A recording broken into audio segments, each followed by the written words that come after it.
ஸ்ரீ மாந்திரிக வைச்சமருந்து குருஜி பேசுகிறேன். இப்போது நம்ம வந்து கோர்ட்டு கேஸு அப்படின்னு சொல்லிட்டு நம்மளுக்கு ஏதோ ஒரு பிரச்சனைகள் இருக்கும். அது இல்லாத ஏதோ ஒரு சொத்து, நம்மளோட சொத்து வந்து ஏமாற்றி வாங்கியிருப்பாங்க.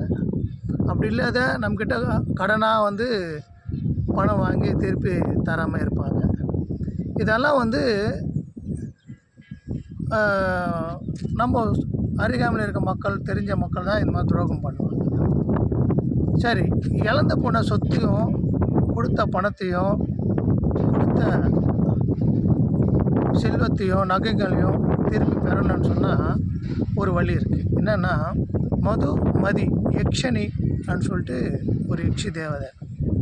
அந்த மது யக்ஷினி வந்து பூஜை பண்ணோம்னா நீங்கள் வந்து என்னென்ன இழந்திருக்கீங்களோ, பணம், பேர், புகழ், சொத்து, செல்வங்கள் என்ன இழந்திருந்தாலும் உங்களுக்கு திருப்பி அது வந்து சேர்ந்துடும். இல்லை உங்கள் நிலம் வந்து யாராவது அபகரிச்சிருந்தாலும் சரி, ஏமாற்ற வாங்கியிருந்தாலும் சரி, அவங்கள வந்து அந்த நிலமோ உங்களோட சொத்து வந்து உங்கள் கையில் கொடுத்துருவாங்க. அதனால் இந்த மது யக்ஷினை வந்து பூஜை பண்ணி பலன் அடைங்க.